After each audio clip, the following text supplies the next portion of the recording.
Bonjour tout le monde et bienvenue sur Money Tree, le podcast qui vous parle d'investissement et de finances personnelles au sens large et sans tabou. Je suis Julien Calamotte, investisseur passionné et auteur du livre à succès S'enrichir grâce à l'immobilier. J'avais envie de partager ma façon d'investir, forcément, mais également de découvrir avec vous de nouvelles façons de faire fructifier notre argent. C'est pourquoi j'ai créé ce podcast pour y recevoir des invités qui nous partagent leur savoir et leurs expériences en toute simplicité. J'espère sincèrement que les échanges que je vais avoir avec l'invité du jour vont permettre d'enrichir vos connaissances autant que les miennes. Je vous souhaite une excellente écoute.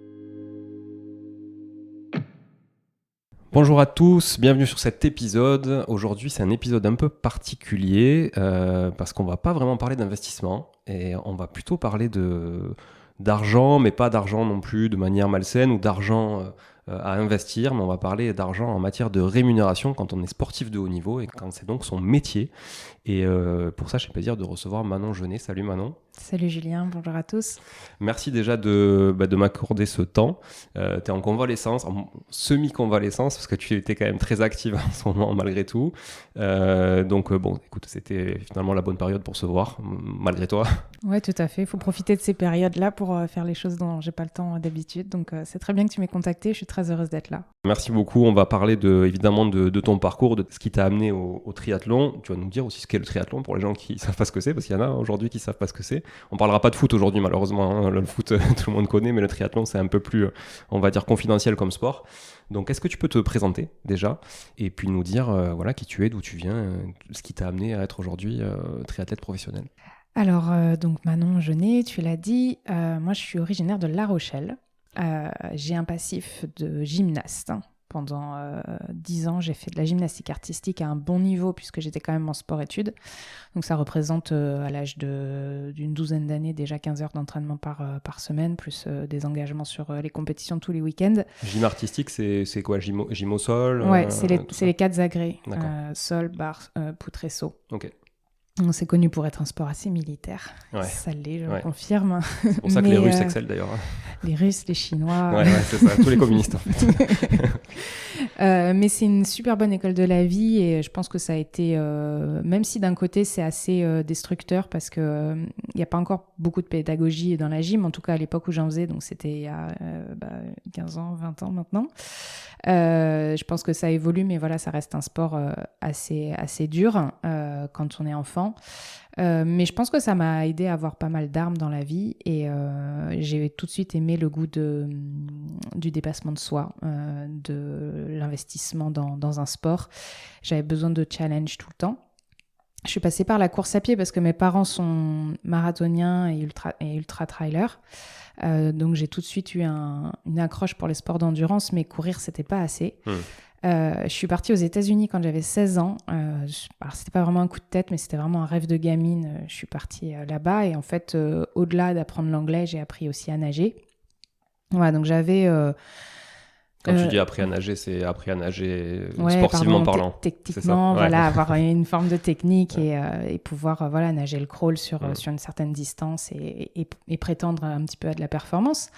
Je suis rentrée, donc j'avais 17 ans et j'ai commencé à toucher au triathlon. Je sais même pas comment m'est venu le triathlon en fait. J'avais conscience qu'il y avait un sport enchaîné comme ça, avec 3 disciplines, et le fait qu'il y ait 3 disciplines, ça ressemblait en fait à la gym où il y a 4 disciplines, et j'avais besoin en fait de pas toujours faire la même chose.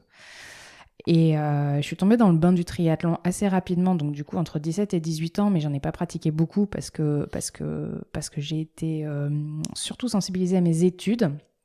Alors, c'était toujours une priorité dans mon éducation et c'est très bien. Le sport, c'était plus un pilier dans ma vie. C'était, comme disait ma maman, c'était plus pour que je tienne pas les murs le reste de la journée. Ouais. C'était plus un apprentissage autre. Et j'avais jamais imaginé à aucun moment jusqu'à la fin de mes études et même après que ça pouvait devenir un métier. Je sais pas si c'était le fait que je sois une femme, une fille, je sais pas si c'était la génération, je sais pas si on n'était pas assez sensibilisé à ça. Mais voilà, je suis retournée dans le triathlon après mes études, donc j'avais 22 ans. J'ai fait prépa littéraire et école de commerce. Ok. Et c'est assez commun ça, prépa littéraire à école de commerce alors, derrière? Ouais, non, pas trop, non? Alors pas du tout, je suis là. Je suis très forte pour faire des virages à 90 degrés comme ça dans ma vie. Mais ça correspond bien à mon profil. Ouais, non, à l'époque, pour passer les concours d'école de commerce, ça venait d'ouvrir au prépa littéraire et on était 5% de littéraires sur tout le territoire français à être entré en école de commerce. Donc évidemment, je faisais partie des profils un peu atypiques peut-être. Ouais. Voilà, et une fois que tout est passé, que mes études étaient en poche, diplôme, j'ai passé 2 ans en CDI dans une boîte de magasins franchisés. Que je connais pour le coup. Et que tu connais bien, ouais. Qui est située à l'île Jourdain, dans le Gers, voilà, pas très loin de Toulouse. Et en me remettant au triathlon, j'ai fait des rencontres, ou une rencontre en particulier qui m'a un peu fait comprendre que j'avais du potentiel. Cette rencontre, c'était qui ? C'était mon entraîneur qui est rapidement devenu mon binôme de vie. J'avais une petite idée. Ouais. Voilà, je présentais des belles qualités, et il a cru en moi, et je crois que c'est ça en fait qui a fait le déclic. Qui lui faisait déjà du triathlon ? Ouais, ou que de la course à pied. Il faisait course à pied, duathlon. Alors, duathlon, c'est encore moins connu que le triathlon. Ouais. Et c'est tout aussi, voire plus exigeant. Je pense que c'est encore plus dur. Ouais, c'est ça. C'est vraiment plus dur. Le duathlon, c'est l'enchaînement du vélo... Non, course à pied, vélo, course à pied. Ouais. Donc, musculairement, c'est quand même hard. Alors, c'est hyper difficile parce que les nanas, partent vraiment à bloc sur la première course à pied. On a des courses à pied de 10 bornes en moins de 30 minutes, enchaînées avec un vélo à bloc et un 10 bornes derrière, souvent en moins de 30 minutes aussi. Donc, c'est vraiment des... Ouais, pour moi, je pense que... Au final, tu sollicites que le bas du corps, quoi, quasiment. Ouais. Donc c'est... Ouais. Voilà. Et triathlon, je ne l'ai pas précisé, c'est vrai, mais c'est l'enchaînement de la natation, du vélo et de la course à pied. Bon, on parlera des distances d'ailleurs. On peut en parler des distances parce qu'il y a triathlon et triathlon. Ah ouais, donc, totalement. Il y a 2 mondes. Ouais. Tu peux nous en parler ? Je peux en parler aussi, mais je ne ferai pas que ce soit toi qui le fasses. Alors, on parle de 2 mondes parce qu'en fait, il y a une partie olympique avec la distance M. Qui est assez courte finalement puisque c'est 1,5 de natation, 40 à vélo et 10 à pied. Court, mais bon, peut-être pour les gens qui nous écoutent, c'est pas si court que ça. Ouais. C'est court en temps parce que les athlètes sont très rapides. Ouais. Et ça reste quand même un format où la natation et la course à pied sont prédominants. Ouais. L'effort, en tout cas, est très, très important en natation et en course à pied. Donc, c'est des profils nageurs-coureurs avec des jeunes souvent. C'est souvent des jeunes qui ont nagé et couru dès leur plus jeune âge. Ouais. Où l'aspect technique n'est pas vraiment à revoir, en tout cas, il y a une base très solide. Et après, il y a la longue distance qui va commencer peut-être au half Ironman et au full Ironman. Ouais. Alors, Ironman, c'est le nom d'une distance, mais à la base, c'est un label. C'est une marque, ouais. C'est une marque, un circuit, mais qui a été tellement connu de notoriété rapidement que c'est devenu finalement le nom qu'on donne à la distance. Et là, on est sur un profil où vraiment le vélo est peut-être plus important en termes de temps. En termes de distance, on est à 3,8 km de natation, 180 vélos et 42 km de course à pied. Donc là, on est vraiment sur des efforts de 7 heures et quelques pour les tout meilleurs hommes, parce que la femme n'est pas descendue en dessous des 8 heures, je ne crois pas. Et pour les amateurs, les moins rapides, on va être sur du 16 heures d'effort, ouais. Ouais, là tu démarres avec la nuit et tu finis avec la nuit quasiment. C'est ça, il faut être patient là. Ouais, il faut être fort mentalement. Et on a aussi, pour les gens quand même qui voudraient se mettre au triathlon et qui effectivement ne veulent pas partir sur une distance M, on a des distances plus petites pour découvrir le triathlon aussi. Ah bah bien sûr, si on est là pour faire la promotion du triathlon, totalement, il y a toutes les c'est pas distances, le but du podcast, mais... si vous voulez vous y mettre. Bien sûr, on peut partir sur du XS, c'est des distances très très courtes pour justement, qui sont plutôt orientées débutants. Le S, le M, le L, le half et l'Ironman. Okay. Donc il y a de quoi faire. Ouais. Et après, dans l'Ironman, il y a aussi, pour clôturer sur la partie vraiment de distance, il y a aussi des trucs un peu extrêmes où tu vas aller chercher des courses un peu atypiques. Type, je pense au Norseman par exemple en Scandinavie, où voilà, tu vas chercher des ultras encore Ouais, plus que l'Ironman, quoi. Ça se développe, on est toujours dans la recherche de l'extrême, je crois. C'est comme les trailers, ils veulent toujours faire plus long. Voilà. Donc effectivement, il y a le Norseman, il y a l'Enduroman, il y a des épreuves comme ça, mais là, on est vraiment sur une ultra niche qui est plus de l'ordre de la randonnée triathlétique. Oui. Alors que moi, ça a beau être ma spécialité, ça a beau être l'Ironman, pour moi, ça reste une épreuve où je peux être rapide. Ouais, rapide sur 42 bornes, c'est... Ah bah, c'est sûr que c'est pas le même rythme qu'un 10 bornes, et encore, mes qualités font que... Non, mais c'est vrai. Ok, bon, ça c'est chouette, ça permet de, tu vois, mettre un contexte aussi autour du triathlon, parce que c'est un sport qui, je trouve, on le disait tout à l'heure, est peut-être de plus en plus connu, mais reste très méconnu quand même de la plupart des gens, même si ça se popularise un petit peu, ça se démocratise. Alors que c'est très accessible au final, parce que bon, nager ça coûte pas grand chose. C'est toujours un peu compliqué quand tu veux nager dans les piscines, tu nous le diras, pour t'entraîner ça doit être compliqué aussi des fois. Courir en soi, c'est le sport le plus simple depuis que l'être humain existe. Et c'était même un sport vital, c'était même pas un sport, c'est vraiment aussi de la survie à la base. Et bon, le vélo, c'est vrai, il faut un peu de matos, c'est le sport qui coûte peut-être le plus cher dans le triathlon. C'est cher, c'est mécanique, je pense que ça effraie un petit peu. Je pense que le vélo, c'est quand même le plus gros investissement en termes de temps et de matériel. Et c'est, on s'en parlait aussi tout à l'heure, dangereux. Puisque effectivement, courir, potentiellement, tu peux le faire en dehors de la circulation. C'est assez simple de le faire, ou même sur des pistes, même si tu tournes un peu en rond, mais tu peux le faire. Le vélo, ça reste assez compliqué de faire ton entraînement sur un vélodrome, quoi, quand tu veux faire 180 bornes. Déjà, il n'y a pas vraiment de vélodrome, en fait. C'est vrai. Il n'y en a pas beaucoup. Ils sont rarement accessibles. Et effectivement, l'entraînement, c'est sur la route. Alors, idéalement, les routes de campagne, mais c'est à partager avec tous les automobilistes et tous les usagers de la route. Et ça peut devenir très vite dangereux, Ça l'est même, c'est un sport que je... Pas que je qualifierais de dangereux, parce qu'à la base, être sur un vélo, c'est pas dangereux. Mais qui devient dangereux du fait du contexte dans lequel on peut le pratiquer. Et c'est vrai qu'on voit de plus en plus. Alors bon, moi j'ai fait un peu de vélo aussi. Enfin, j'en fais plus trop là, mais je fais un peu de vélo, beaucoup moins que toi. Mais du coup, ça me fait vraiment flipper. Enfin, tu vois, aujourd'hui, et plus je vieillis, et plus ça me fait flipper de sortir à vélo. Tu vois. Et même, bon, j'ai mon fils qui a 13 ans aujourd'hui, il fait du triathlon depuis qu'il a 6 ans. Et en fait, ça me fait flipper. Maintenant qu'il est en vélo de route, avant il était en VTT, donc tu sais, à l'école de tri, ils sont en VTT au départ. Maintenant, ils sont en vélo de route. Franchement, ça me fait flipper quand il part à l'entraînement, quoi. Je suis content quand il revient. Tu vois. Et c'est quand même assez fou de se dire, tu fais un sport qui est quand même assez dur, tu vois, c'est de l'endurance. Bon, ça demande quand même pas mal aussi de qualité physique et tout. C'est plutôt un sport noble au final. Enfin, je trouve, tu vois, c'est un sport très noble. Qui demande beaucoup de volonté. Et puis tu te dis, oui, tu partages tes parcours d'entraînement avec des automobilistes qui en fait souvent ont la haine contre les cyclistes parce qu'ils savent pas forcément pourquoi d'ailleurs, des fois c'est un peu un biais de l'être humain, mais et je trouve que voilà, moi, si je peux juste peut-être avec ce podcast aussi, tu vas aider les gens qui nous écoutent à juste imaginer que quand vous voyez un cycliste sur la route, ça peut être votre enfant, ça peut être votre femme, ça peut être votre père, votre mère, parce que peut-être que votre père à la retraite fera du vélo parce qu'il va tourner en rond, donc il fera du vélo avec ses copains tous les matins. Voilà, imaginez ça et peut-être que effectivement vous apprécierez un peu différemment les cyclistes, quoi. Je pense qu'en fait, la problématique, c'est que la route aujourd'hui est encore considérée uniquement pour les automobilistes, pour les engins à moteur. Je pense que ça commence à se développer un petit peu, mais je vois encore des gens qui me disent « Ah bon, mais tu fais du vélo sur la route, mais c'est très dangereux, pourquoi tu vas pas sur la piste cyclable ?» Et le problème, c'est qu'en fait, la piste cyclable, c'est presque encore plus dangereux parce qu'on a des piétons, des poussettes, des vélos, des chiens.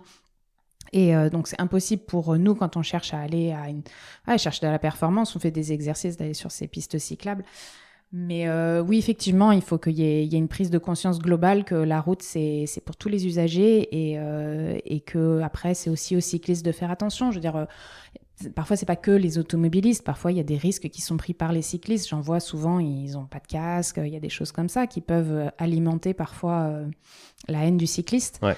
Et je vais pas dire que c'est justifié parce qu'une personne sans casque, finalement, elle a le droit de le faire. Mais ça reste quand même des risques qui sont pris de manière inconsciente et qui, à mon avis, développent pas l'empathie qu'on peut avoir pour un cycliste. En tout cas, je sais que moi, quand je suis sur la route, bon, je fais super attention et si une voiture veut me doubler, je vais essayer et qu'il y a un virage, je vais lui indiquer qu'il y a quelqu'un en face. Et souvent, j'ai un petit geste, les warnings, un petit... Ouais. Voilà, je pense qu'il faut qu'on apprenne tous à communiquer, se dire qu'on est tous usagers de la route, qu'il n'y ait pas de haine, un peu de patience aussi. Et c'est une grosse différence qu'il y a entre les Espagnols qui... alors, j'aime pas trop leur façon de conduire. J'allais y venir. Ils sont quand même particulièrement lents, les Espagnols.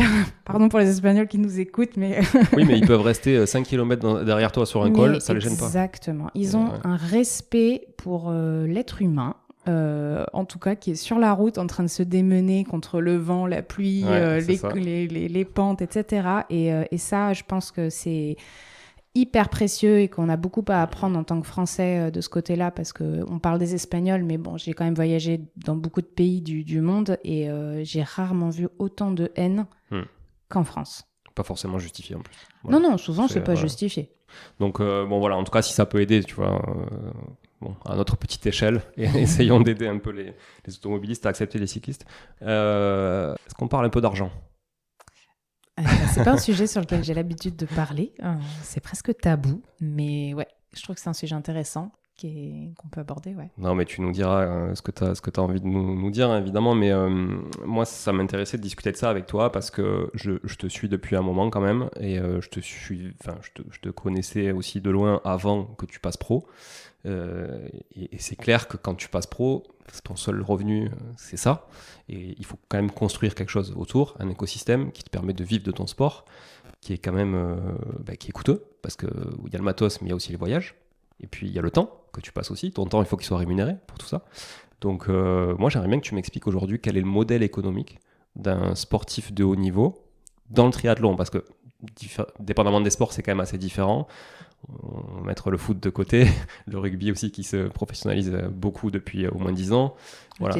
Le tennis. Il y a des sports comme ça. Bon, aux États-Unis, on ne parle même pas du hockey, le baseball, le football américain, etc. Mais le basket. Mais en triathlon, qui est quand même un sport beaucoup moins médiatisé, comment ça se passe ? Déjà, si tu peux nous faire un cheminement chronologique, tu vois, au début, quand tu t'es dit, OK, je passe pro, bon, j'imagine que tu en as vachement discuté aussi avec Fred au début. Voilà, t'arrêtes tout, t'as plus de salaire du jour au lendemain. Tu fais quoi ? Tu prévois quoi ? Je pense que quand l'idée m'est venue de passer professionnel, ça a été ma première question et ma première source de recherche. Et comment rendre mon activité viable ? Quel était le temps que je me laissais pour rendre cette activité viable ? Quels étaient mes leviers ? Donc, il a fallu que j'épluche un petit peu comment ça fonctionnait. Alors, je ne sais pas s'il y a un business model chez le triathlète, parce que les triathlètes professionnels longue distance, et là, je fais vraiment la distinction parce que les athlètes du court, et là, je parle surtout des athlètes qui vont partir faire les JO, sont souvent encadrés par une fédé, et à partir du moment où il y a une fédé, c'est vrai que il y a derrière les moyens qui sont mis en place pour qu'ils puissent subvenir à leurs besoins et avoir tout l'entraînement, l'entraînement qui leur est qui est une priorité, pardon. Les athlètes du long, alors c'est pas qu'il n'y ait pas de fédé, c'est la même fédération, mais du fait qu'il n'y ait pas de course qui soit primordiale pour la fédération, et du fait que ce ne soit pas les JO, on est un peu laissé pour compte. Je vais essayer de peser mes mots, mais en même temps, je vais essayer d'être assez transparente. On est assez laissé pour compte et du coup, on se retrouve chacun avec notre business model en fonction de nos forces, de nos faiblesses, de notre entourage, de ce qu'on a autour, des personnes qu'on a autour de nous et de ce qu'on est capable de mettre en place, en fait, tout simplement. Notre force intérieure, notre logique, notre bon sens, notre sens des affaires. Et souvent, c'est là, en fait, que se fait la distinction entre ceux qui arrivent à percer et ceux qui n'y arrivent pas. Parce que ça demande effectivement, comme tu l'as dit, des ressources qui sont et physiques, et mentales, et financières assez énormes. Il y a 3 disciplines et forcément ça joue énormément là-dedans. Donc moi j'ai quitté un CDI. Un CDI, aujourd'hui j'ai envie de dire c'est facile. C'est pas forcément facile à avoir, mais une fois que tu es en place en CDI, tu as ton salaire tous les mois et que tu es productif ou pas, tu as ton salaire tous les mois. T'as des congés payés. Tu peux emprunter. Tu peux emprunter. À la banque. Voilà. Il y a vraiment une notion à l'argent qui est qui se facilite Ouais. et dont j'ai pris vraiment conscience quand j'ai commencé à me dire, voilà, il va falloir que je me mette auto-entrepreneur. Quelles vont être mes sources de revenus, quels vont être mes leviers. Et en fait, là, je me suis rendu compte que, en fait, qu'il n'y avait pas grand-chose. Hein. Il fallait que je gagne des courses, donc que je gagne ce qu'on appelle des prize money, des primes en fait, et que je négocie auprès des sponsors, si j'avais un intérêt, une partie financière. Donc en fait, le revenu d'un triathlète professionnel longue distance, ce sont les primes de course et les primes des sponsors. Les primes de course, elles sont dépendantes de tes résultats. Et des primes mises en place sur les compétitions.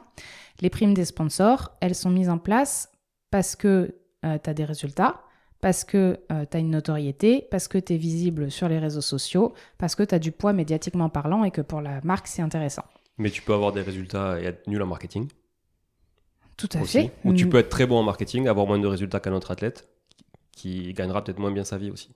Il faut trouver un bon équilibre. Il faut trouver un bon équilibre. Ouais, c'est vrai, il faut trouver un bon équilibre. Je pense qu'il faut être un peu bon partout parce qu'une période de convalescence comme j'ai aujourd'hui, où j'ai eu un accident à vélo justement et j'ai une fracture de la clavicule, donc j'en ai pour 2 mois, 3 mois. Classique pour le cyclisme malheureusement. Ouais, mais, voilà. Et donc là, de quoi je vis hein. J'ai pas de prime, j'ai pas de prime de performance, j'ai rien. Et... T'as pas d'arrêt maladie? Non, personne t'a fait d'arrêt maladie? Non, j'ai pas d'arrêt maladie. Tu tombes malade au boulot, pendant 3 mois t'es alité, t'es payé en fait. T'es payé par plein de choses, par la sécu, il y a des compensations, des fois il y a des choses comme ça. Quand t'es tout seul, que t'es entrepreneur, tu ne produis plus, potentiellement t'es pas payé. Donc là ça veut dire qu'actuellement par exemple si t'avais une course prévue et que t'avais un potentiel de podium, ça déjà tu l'oublies. Ça veut dire que ta rémunération, celle-ci, ce premier levier de rémunération, aujourd'hui tu peux plus l'avoir. Alors, tant que tu es en convalescence. Exactement. Non seulement ce que je projetais de gagner sur une course, en admettant que j'étais forte sur cette course, parce que c'est pareil, une course, c'est pas parce qu'on est bien préparé qu'on va être pertinent et qu'on va avoir le résultat à la hauteur de notre investissement. Surtout sur des courses aussi longues. Surtout sur des courses aussi longues, avec énormément de densité, un gros niveau, etc. Donc le résultat, c'est pas je suis bien entraîné égale résultat égale argent. Ça marche pas comme ça. Donc déjà, le chiffre que j'avais espéré gagner, déjà il tombe à 0, mais en fait il est même négatif parce que pour être performant, il faut que j'investisse. Donc ça veut dire qu'il faut que je parte en stage, il faut que j'investisse dans du matériel, il faut que je dépense de l'argent pour ensuite espérer en gagner. Et en fait, je pense que c'est ce que j'ai compris quand j'ai fait le choix de passer professionnel, c'est qu'il allait falloir que j'investisse 2 fois pour gagner 1 fois. C'est-à-dire qu'il faut toujours investir. Et je crois qu'en fait, c'est le principe de mon métier. Je suis toujours dans le don de moi, dans l'investissement. D'abord, je donne et j'espère récolter les fruits. Et j'essaie de le changer un petit peu et de me dire que maintenant, peut-être que je suis arrivée à un certain niveau, à une certaine notoriété avec certains résultats qui me permettraient de tout de suite valoriser et d'avoir moins à investir ou moins à donner de moi-même. Mais en fait, ça fonctionne pas comme ça. Parce que dans le sport de haut niveau, on est très très vite oublié, on est très vite déclassé. C'est très très éphémère. On dit la gloire est éphémère, de toute façon. C'est exactement ça. On est très vite recalé en fait. Donc on a de la valeur, mais finalement pas tant que ça. Et je pense qu'on peut gagner en valeur en étant porteur de messages, en étant porteur de projets, en étant porteur de choses qui vont se transmettre à travers une communication, une notoriété. En tout cas, moi, c'est comme ça que je l'ai perçu et c'est comme ça que j'organise ma carrière sportive depuis 7 ans maintenant. Comment ça s'est passé au début? Ta recherche de sponsors, parce que tu avais des résultats en amateur, c'est certain. Il n'y a aucun doute, sinon tu ne serais pas dit tiens, je peux en faire mon métier. Peut-être qu'il y en a qui se le disent, mais à mon avis, ils reviennent vite. Comment ça s'est passé pour convaincre un sponsor de te suivre? Et comment ça se passe les négos avec un premier sponsor au début comme ça d'une carrière? C'est plus facile de 7 ans après peut-être, tu vois, je sais pas, ou peut-être que tu nous diras que non, parce que du coup, les discussions sont un peu différentes. Ouais. En fait, c'est très simple, je me suis donné 2 ans. J'ai quitté mon CDI et je me suis dit, je me donne 2 ans pour me qualifier au championnat du monde à Hawaï. T'avais Pôle emploi un peu? J'avais Pôle emploi. Bon, ça, grâce à ça. Ouais. Je le disais dans un podcast, franchement, quand tu veux entreprendre, c'est quand même hyper confortable en France. Pour le coup, il y a plein de trucs négatifs en France, mais ça, c'est hyper positif. Voilà. Ouais. J'ai eu la chance aussi d'avoir un patron qui a accepté une rupture conventionnelle, parce qu'il aurait très bien pu me dire non, tu t'en vas. Et à l'époque, si je m'en allais comme ça, c'était une rupture et j'avais rien. Bon, qui était un grand cycliste aussi. Qui était un grand cycliste et avec qui j'ai gardé de très bons contacts. Donc, que j'ai interviewé sur mon autre podcast qui s'appelle Les Voix de la franchise. D'accord. Voilà. Ok. Quelqu'un passionné par le sport et heureusement et qui me félicite encore aujourd'hui d'avoir choisi ce parcours-là. Ouais, très sympa comme Donc j'ai eu Pôle emploi. Donc ça, je savais que j'avais un matelas de sécurité, disons, pendant 2 ans. Et ça, plus ce que j'allais mettre en place pour gagner des courses, gagner des petites sommes d'argent. Et puis ensuite, faire attention, tout simplement, faire attention aux dépenses. Mais voilà, je m'étais dit, au bout de 2 ans, si t'es pas qualifié au championnat du monde Ironman en pro, qui est normalement le Graal qui te permet d'accéder quand même à un peu plus de valeur, en tout cas auprès des sponsors. Plus de légitimité. Voilà, t'as un peu plus de légitimité. Je me suis dit, au bout de 2 ans, si ça marche pas, j'aurais pas de regret d'avoir essayé. Et si ça fonctionne, bingo, c'est génial, quoi. Ça veut pas dire qu'il faut s'arrêter là. Ça veut juste dire, je me donne 2 ans. Ouais. Donc pendant 2 ans, ça a été de l'investissement à fond, en vivant avec le minimum. Je pense que la deuxième chance que j'avais, c'est que je vivais avec mon entraîneur. Donc, on va parler d'argent, je le dis jamais, mais donc je le rémunérais pas. Oui. Non, mais c'est clair disons que c'est un investissement pour lui aussi. Parce que, alors, tu vois, c'est intéressant ça. Combien ça coûte un coach professionnel, justement, quand tu es athlète comme ça, de haut niveau? Il y a tous les tarifs, mais ça peut aller de 200 € à 1 200 € par mois. Ok. Ouais. Pour un entraîneur. Ouais. Sachant que souvent... T'as 3 sports? Ouais, normalement, l'entraîneur de triathlon, il fait les 3 sports. Mais souvent, t'as envie d'avoir aussi une autre approche, d'autres enseignements, il n'y a pas que l'entraîneur, en fait, qui joue. Il y a le physiologiste, il y a la micronutrition, la nutrition, l'aspect mental. Donc, en fait, les coachs, c'est un gros mot, mais qui englobe finalement plein de domaines d'activité. Et au début, on fait avec le minimum, c'est-à-dire qu'on fait avec le coach physique, mais en fait, ça dure pas très très longtemps. On sent bien au bout d'un moment qu'il faut d'autres approches qui soient complémentaires et en fait voir tous les aspects de la discipline. Il y a la natation, le vélo, la course à pied, la nutrition, la prépa mentale, la physiologie, la PPG.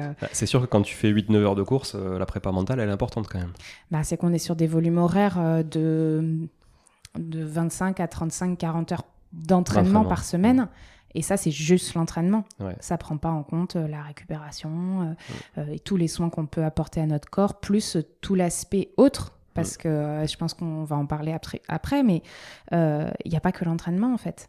Il n'y a vraiment pas que l'entraînement. Si on a envie de rendre l'activité viable, il y a vraiment plein d'autres choses à mettre en place et avoir toujours un cran d'avance sur ce qu'il y a à faire pour éviter de se retrouver un peu un jour coincé au pied du mur et à se dire je peux pas courir, je peux pas avoir de résultats, qu'est-ce que je fais, qu'est-ce qui va advenir de moi, qu'est-ce que je vais manger la semaine prochaine. Je pense que... voilà. Oui, tu peux pas te permettre d'être au jour le jour comme ça, il faut effectivement prévoir. Alors... On va en parler de ça. Parce que là, on a un peu dévié, du coup. Ouais, Non, mais c'est intéressant. Moi, je suis un peu comme ça, toujours. C'est un peu le bazar dans mon cerveau. Mais parle-nous, du coup, des premiers sponsors. Comment t'as fait? Qui ils étaient déjà aussi? Ou pas, peut-être t'as pas envie de les citer parce que c'est plus les mêmes ou pas? C'est très important parce qu'en fait, les premiers sponsors, c'est drôle parce que les 2 premiers sponsors que j'ai eus, je les ai encore aujourd'hui. C'était la marque Oka. De chaussures et la marque Anita de sous-vêtements sportifs. Et en fait, ce sont des relations que j'ai nouées à travers mon précédent CDI, mon premier précédent job. Et en fait, c'était des relations humaines à la base. C'était, on a envie de croire à son projet, mais c'était vraiment purement humain parce qu'à ce moment-là, elle t'aidait toi. Elle t'aidait parce que c'était toi.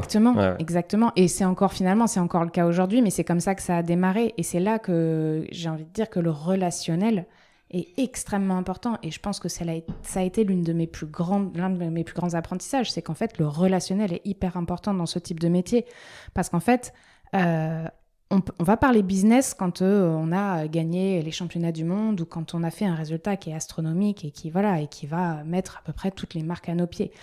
Mais sauf qu'en fait, il y a un seul élu, seul ou une seule élue. Donc en fait, c'est très très dur d'être toujours l'élu sur la course. Et ça change tous les ans. Ça change tous les ans. En plus de ça, depuis 7 ans que j'en fais, le niveau a explosé. C'est vraiment plus du tout les mêmes niveaux. Et déjà, je suis super contente d'avoir tenu la cadence. On parlera de ton palmarès après, parce que c'est important quand même. Donc, j'ai réussi et à progresser et à rester dans la progression qui était en train de se mettre en place, de suivre la dynamique et de rester pertinente dans ce que je faisais. Donc ça, c'était génial. Mais au début, c'est humain. Et ensuite, une fois qu'on commence à faire des résultats, qu'on voit qu'on est pertinent sur les réseaux sociaux et tout, parce qu'en fait, la communauté Instagram aujourd'hui, alors je parle d'Instagram parce que... C'est là où tu es active. C'est là où je suis plus active. Aujourd'hui, on parle de TikTok beaucoup, c'est quand même très axé jeune, et je suis pas sûre que ce soit encore l'audience qui intéresse... les gens qui font du triathlon qui sont plutôt entre 20, 40, 50 voilà, TikTok c'est vraiment, j'ai l'impression que c'est plus basé donc Facebook jeune. C'est fini à côté de vieux. Facebook c'est un peu fini, mais à l'époque il y a 7 ans c'était encore pas mal et donc du coup je me suis vraiment j'ai peaufiné ce que je communiquais. C'était pour moi important d'avoir du contenu qui était intelligent, je l'espère, de partager ce que je vivais, d'apporter des conseils, d'apporter des perspectives, des analyses, et pas juste dire j'ai roulé 140 bornes, il fait beau et je suis content. Alors, c'est malheureux, mais on a encore beaucoup de communication comme ça qui finalement apporte pas vraiment de profondeur et qui à mon avis, oui, on est super content pour toi que tu aies roulé 140 bornes, mais au final, qu'est-ce que tu m'apportes ? C'est plus du voyeurisme là, et effectivement de la consommation passive de réseaux sociaux. Pour les gens qui regardent ce genre de choses, effectivement. Mais t'apportes pas de valeur. Voilà, en fait, il y en a plein que ça intéresse. Et encore une fois, si on est à l'aise dans le fait de communiquer comme ça, chacun fait les choses à sa sauce. Moi, je me suis dit, en fait, mes réseaux sociaux, je les construis pas pour moi. Je les construis pour ma communauté. En quoi est-ce que ma communauté aura un intérêt à venir sur mes réseaux sociaux ? Les réseaux sociaux, je les fais pas pour moi. Je montre 5% de ma vie. Et sur ces 5%-là, j'essaie d'enseigner à ceux qui ont envie d'apprendre ce que j'ai à partager, voilà, ce que je traverse depuis 7 ans maintenant et encore pas mal d'années qui vont arriver. Mais c'est intéressant parce que ça fait le parallèle avec ton profil un peu école de commerce comme marketing, parce que tout est centré autour de ton client, qui est au final ton client qui consomme ce que tu partages. En tout cas, c'est tes abonnés, c'est les gens qui suivent, c'est toute ta communauté. Voilà. C'est pas les clients qui te rémunèrent directement, on va dire, mais par contre, c'est grâce aussi à tout ça que tu peux derrière, j'imagine, vendre un petit peu on va dire ce pouvoir de communication, un petit peu un pouvoir inspirationnel aussi, tu vois, pour beaucoup de gens. Voilà. C'est comme ça que ça fonctionne aujourd'hui. Et je pense que c'est ce qui a été très novateur dans les carrières sportives depuis peut-être 10-15 ans, c'est qu'en fait, les réseaux sociaux nous ont permis de faire notre propre com. Donc en fait, on n'est plus dépendant des journalistes, ce qui est pas mal, parce que surtout dans des sports comme le triathlon, qui sont des niches, on est quand même rarement interviewé. Ça arrive de plus en plus. Voilà, avant que ce soit dans l'équipe, il faut quand même cravacher. Et c'est un tout petit. C'est un tout petit, quoi. Que... Il nous reste un encart, là. Est-ce qu'on peut mettre un peu de quoi ? Du triathlon ? Du biathlon ? Non, le biathlon, c'est avec des skis, les gars. On te l'a fait déjà, celle-là, non ? Tu fais confondre duathlon et biathlon, non ? Qu'est-ce qu'on m'a fait ? On m'a dit, oui, il y a du tir à l'arc dans le triathlon. Okay. En plus, maintenant, il y a le pentathlon moderne. Tous les gens confondent tout le décathlon. Alors là, les gens, ils peuvent même pas citer les 10 disciplines, c'est impossible. Donc, mais bon, même le triathlon 3, c'est compliqué. Mais bon, ça vient. Et puis, en fait, c'est des milieux. Hein. Quand on est dedans, on le voit pas, mais en fait, on fonctionne par niche, par microcosme. Oui, non, ce que je disais, donc depuis 15-20 ans, c'est qu'on fait notre propre communication. Donc en fait, on est maître de ce qu'on veut communiquer. Et ça, c'est intéressant. Ça, c'est pas mal. Et du coup, on peut s'apporter notre propre valeur. Alors, il y a des dérives, parce qu'il y en a qui arrivent à s'apporter beaucoup de valeur, parce qu'ils sont très forts là-dedans, en produisant finalement pas grand-chose en termes de résultats. Et il y en a d'autres qui sont très performants et qui n'arrivent pas à communiquer sur les réseaux sociaux parce que c'est pas facile de se mettre dans la lumière. Oui, c'est ce que je disais tout à l'heure. Tu peux être très bon et très mauvais communicant, ou tu peux être excellent communicant et pas très très bon. Mais c'est comme dans l'immobilier, c'est un peu le même sujet. Tu as des gens qui sont très bons dans le marketing, mais dans le fond, il n'y a pas grand-chose. Mais ça, je pense que c'est l'ère des réseaux sociaux qui a énormément développé ça et qui a scindé un petit peu les gens. Permettant à ceux qui étaient meilleurs marketeurs de se faire une place Et donc parfois qui a eu lieu, alors ça va peut-être un petit peu mieux maintenant, mais les influenceurs, les influenceuses, ça nous a pris des contrats, mais pour nous les athlètes de haut niveau qui n'avons pas le temps en fait de produire sur les réseaux sociaux, etc., qui n'avons pas forcément les moyens, ou qui n'avons pas forcément les gens autour qui peuvent nous produire le contenu, et en fait ça nous a pris énormément de place sur nos contrats financiers. Tu veux dire par exemple que on reprend une marque comme Moka ou une autre marque de chaussures. Bon, toi, tu fais combien de volume à pied à peu près par an, en kilomètres? Par an, je ne l'ai pas, mais je suis à entre 70 et 100 par semaine en fonction du volume. Quoi. Donc on va dire que tes chaussures, tu les changes tous les combien? 500 tes chaussures? Ouais, peut-être. Ouais, c'est ça. En fait, oui. Donc tu changes, on va dire... Régulièrement. Régulièrement, toutes les 8-10 semaines, 8 semaines de chaussures. C'est surtout que je n'ai pas les mêmes chaussures en fonction des... Oui, et en plus, tu les alternes. Je les intervertis tout le temps, ouais. Mais je veux dire, tu es assez bien placé pour parler de chaussures. Plutôt, oui. Voilà, tu vois. et je pense qu'effectivement, quand tu parles d'influenceurs, moi, comme j'ai fait aussi pas mal de courses à pied, je suivais quand même quelques personnes, soit parce que ça m'intéressait un peu. Et effectivement, tu as des gens qui vont faire 20 bornes par semaine et qui vont pouvoir te conseiller des milliers, des dizaines de milliers de gens sur les réseaux sociaux sur des chaussures qu'ils ont peut-être portées 3 fois, quoi. Tu vois, parce qu'en plus, ils en reçoivent beaucoup. Donc finalement, ils sont quand même assez sollicités par des marques, par des tests, etc. Donc finalement, ils font rarement 800 bornes avec 2 paires du modèle identique.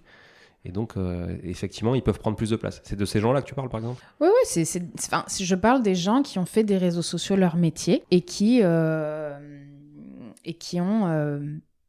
pris de la place sur les contrats athlètes parce qu'ils ont pignon sur rue auprès de beaucoup plus de monde. Ouais. Donc, c'est plus intéressant pour la marque. Et que nous, c'est pas le cœur de notre métier. Le cœur de notre métier, c'est de s'entraîner. Donc forcément, on va peut-être un peu moins communiquer, ça va être un peu moins qualitatif. C'est pas notre force en fait de communiquer sur les réseaux sociaux. Pas toujours. Puis on va pas se mentir, ça prend du temps. Ça prend énormément de temps. Je sais pas si les gens s'en rendent compte, tu vois, mais ça prend trop de temps, quoi. Ouais, ça prend du temps et en plus de ça s'est énormément professionnalisé. Quand on voit l'évolution des comptes Instagram, aujourd'hui c'est charté, il y a y a des photos, c'est toujours des photos de photographes. Là les réels ou les reels, ça dépend comment on le dit, mais ce sont des images pro. En fait, tu peux facilement passer 2 heures à le monter, le truc.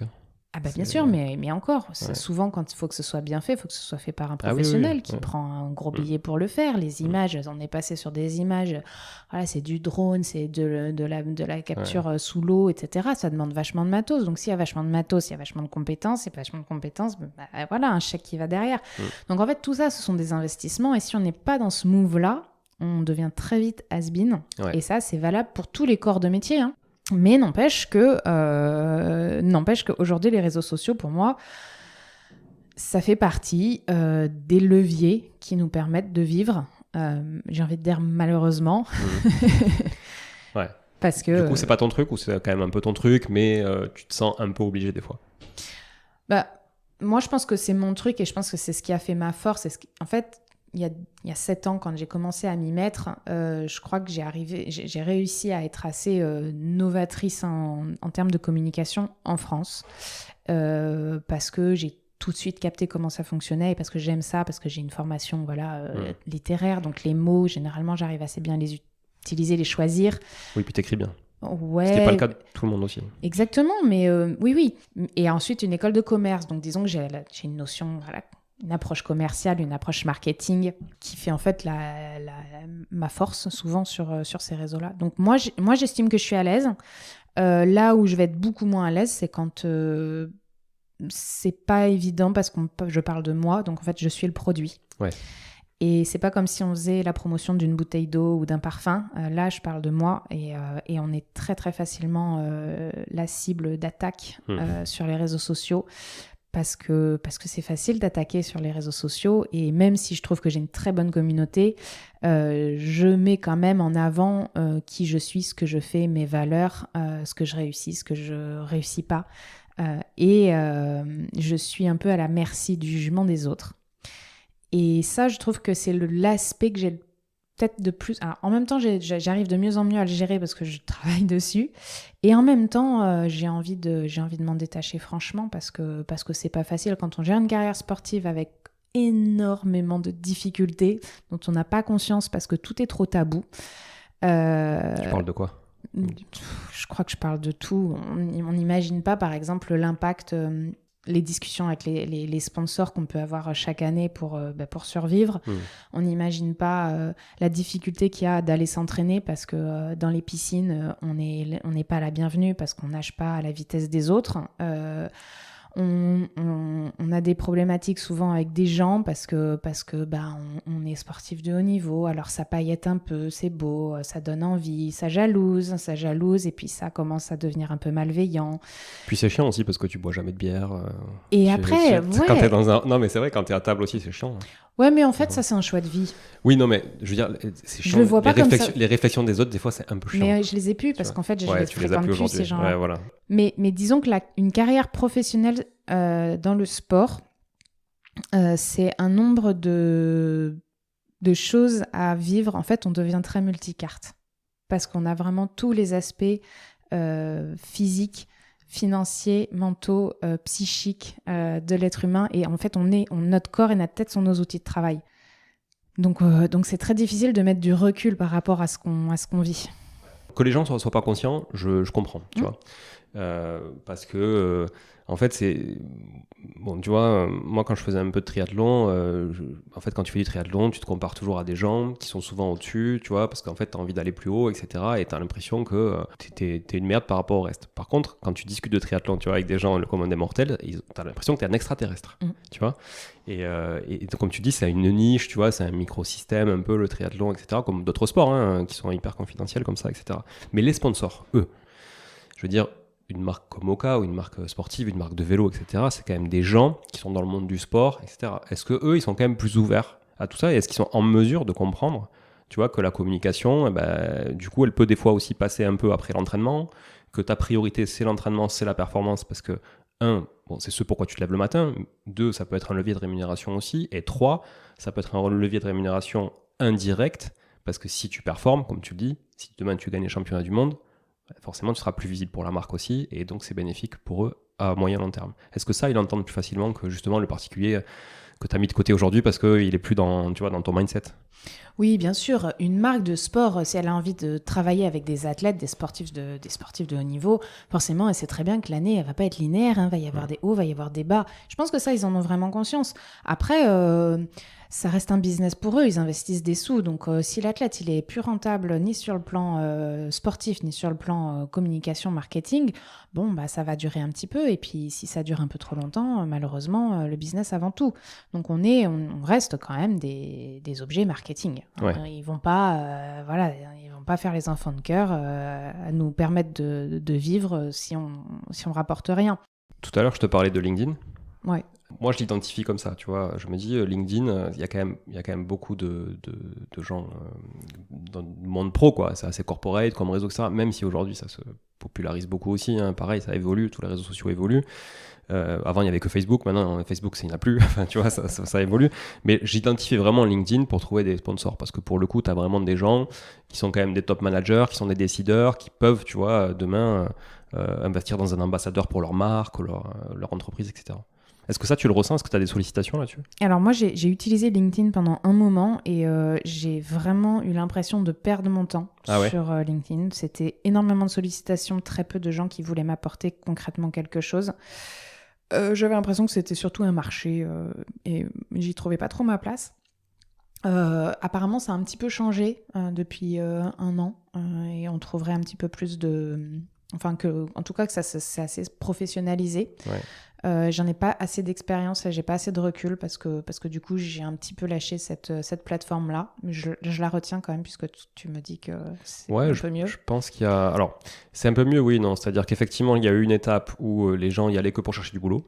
Ouais. C'était un peu ça, c'était le Viadeo. Hein, d'ailleurs, ça a tué Viadeo, hein, clairement. Mais c'était un peu ça. Après, je trouve qu'il y a eu un truc un peu plus pro où effectivement, les mecs partageaient un peu les recrutements, les machins, les équipes. Tu vois, c'était plus c'est moi le meilleur manager, quoi. Et là, je trouve que ça se popularise quand même, tu vois. Toi, tu dis que ça se professionnalise, mais alors, je pense voir ce que tu veux dire, mais moi, je trouve que ça se popularise aussi dans le sens où Maintenant, tu as beaucoup plus de corps de métiers qui y sont, tu vois, beaucoup plus de gens qui n'y étaient pas avant. Avant, c'était un peu la tech, les RH, enfin, tu vois. Maintenant, tu as de tout. Tu vas avoir des plombiers, tu vas avoir d'autres artisans, etc. Et donc, du coup, je pense que ça ouvre le spectre. Et peut-être que ça ouvre le spectre aussi de petites boîtes qui ne peuvent pas se payer non plus Michael Jackson. Enfin, il n'est plus là, mais tu vois ce que je veux dire.